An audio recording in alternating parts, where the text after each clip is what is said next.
Welcome. In this video, we are going to look at fundamental computations of relative valuation ratios. The first in line, we look at P multiple. Before we go into fundamental calculations of relative valuation ratios, let us look at the basic equation that is given by the Gordon's model, which says that current price of a stock is given by its next year DPS divided by KE minus GN. Now this KE is cost of equity and this GN is stable growth rate. Now here the basic assumption is that we are talking about a stable growth rate company. Of course, this model can be further extended into a company for high growth rate. Now KE is given by RFR plus beta in bracket RM minus RFR. So you need to keep this equation in mind as we go ahead for the computations of relative valuation ratios. Now the other thing that we need to keep in mind is payout ratio is given by dividend per share divided by earnings per share. Okay, so in this case you would see DPS would be given by payout ratio into earnings per share. Now if you replace this equation in this equation, then our P0 is given by payout ratio into earnings per share 1 divided by KE minus GN. So if you take this earnings per share on the left hand side, our equation becomes P0 divided by EPS 1 earnings per share 1 which is equal to payout ratio divided by KE minus GN. Now this is the way by which you can actually calculate 1 year forward earnings multiple of a company by using fundamentals of the company. So it means that the P multiple of the company would be higher for a company which has higher payout ratio. In short, we can say P multiple is directly proportional to payout ratio. P multiple is also directly proportional to growth. Okay, you can see growth being in the denominator in the second position. So if the growth increases, the denominator will reduce and P multiple should increase. It is inversely related to K, cost of equity, and it is again inversely related to beta, which forms the computation of K. So this way you can connect P multiple to variety of fundamentals of the company. Moreover, if you look at payout ratio can be written as 1 minus retention ratio. Now this retention ratio, as we have seen in other video, can be mentioned as GN upon ROE. So the equation over here will look like 1 minus GN upon ROE divided by K minus GN.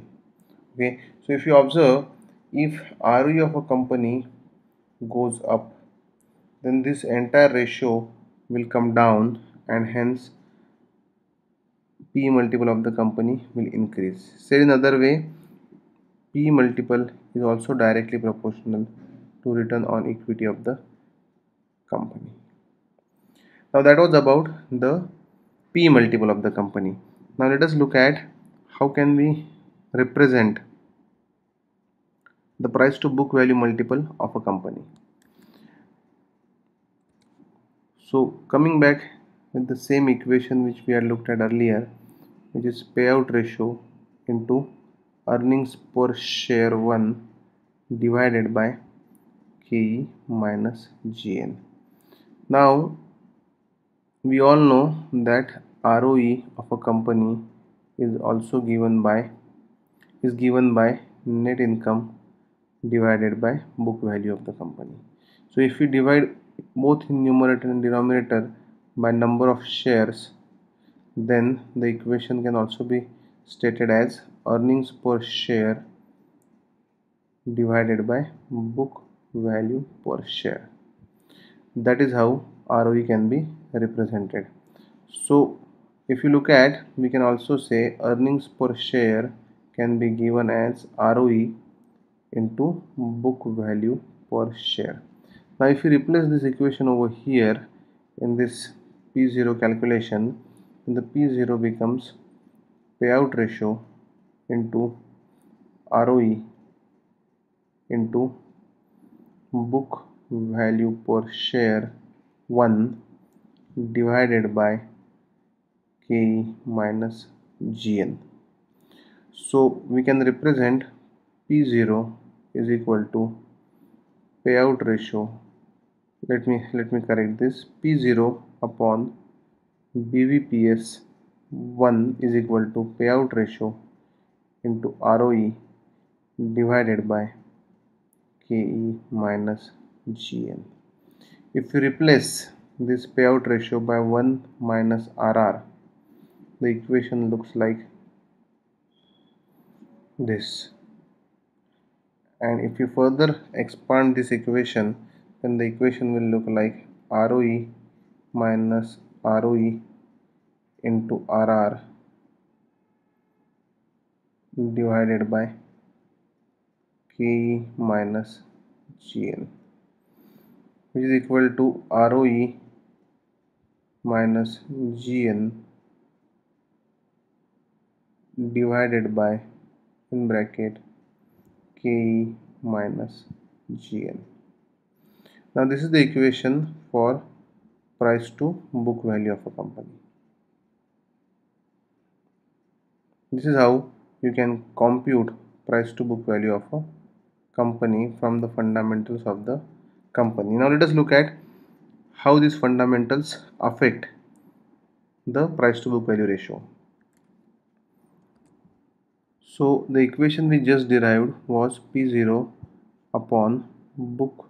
Let me begin once again. It is P0 upon book value per share 1 is equal to ROE minus GN divided by KE minus GN. So you can say that price to book value is directly proportional to ROE, is inversely proportional to KE, is inversely proportional to beta, and is directly proportional to growth. So this is how price to book value is connected with various fundamentals of the company. Now let us look at how you can further interpret it. So if you observe this ratio, the second atom in both numerator and denominator is GN. So the ability of the firm to give you super nominal returns over and above its book value per share depends on the extent to which ROE is higher than its cost of equity. Now this analysis is further extended in Damodaran's valuation book and represented in the form of a quadrant.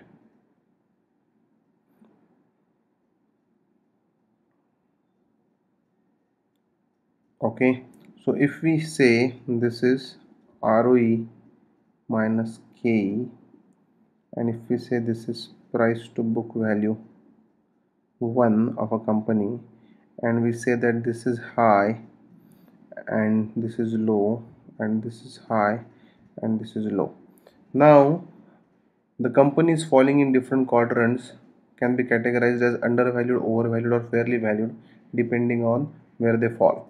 Now if a company has higher price to book value and higher ROE minus KE, then in that case it can be said that the company is fairly valued. So it is expected that the company whose ROE minus KE is higher, meaning ROE is higher than cost of equity, should command higher price to book value ratio. Now the companies who have higher cost of higher ROE minus KE ratio but lower price to book value ratio, those are, I would say, undervalued.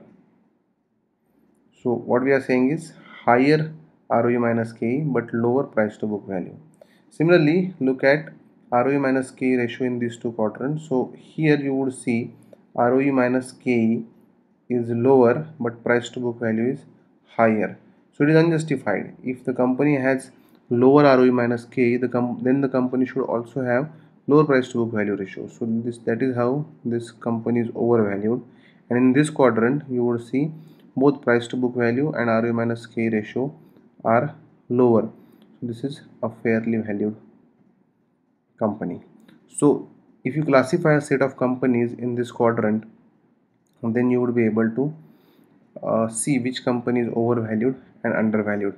Now what are these lines? Okay, so these lines you can say, so average price to book value of the industry and average ROE minus KE ratio for the industry or the set of companies that are under discussion.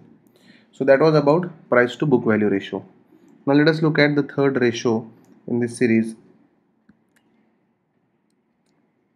which is price to sales. Again we begin with the same equation. P0 is equal to payout ratio into PS1 divided by KE minus GN, which we saw in the beginning of the video. Now we say EPS can be represented as net margins into sales per share of the company. So basically we are saying net margin is earnings per share upon sales per share.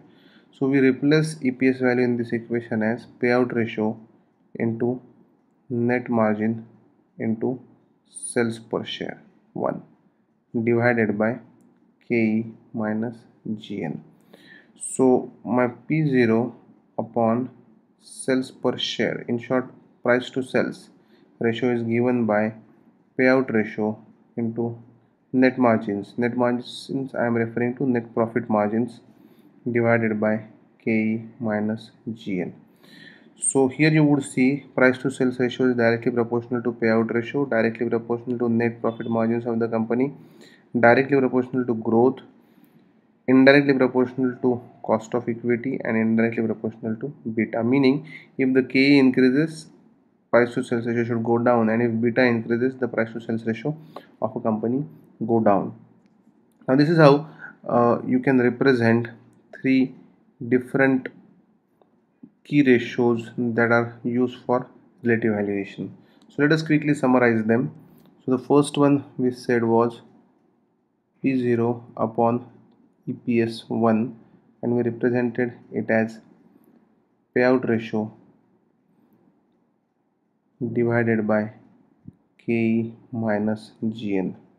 And the second one we represented was price to BVPS, book value per share, and we gave it as ROE minus GN divided by KE minus GN. And the third ratio we mentioned was price to sales per share 1 is equal to payout ratio into net profit margins divided by KE minus GN.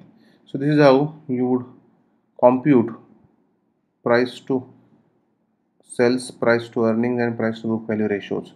Normally otherwise you would have calculated these ratios as current market price upon earnings per share 1. So this is forward EPS of the forward P multiple of the company. Here you would have calculated CMP upon book value per share of the company, and here you would have calculated CMP upon sales per share of the company for next year. Now let us say you have done these calculations and you have done these calculations. So how do you do the comparison? Let us say that the actual calculation means CMP upon EPS is higher than the fundamental calculation. Then in that case you would say that the company is overvalued. meaning the fundamentals of the company say that the company should command a lower P multiple compared to what it is actually trading at, and that is how the valuations look overvalued. Same goes for these two multiples as well. So what we are saying is fundamentals, if fundamental computations are greater than the actual calculations, then the stock is undervalued. And if the fundamental calculations, which means these way of computing the relative valuation ratios, are less than the actuals, then the stock is overvalued. That's about it for this video. Thank you.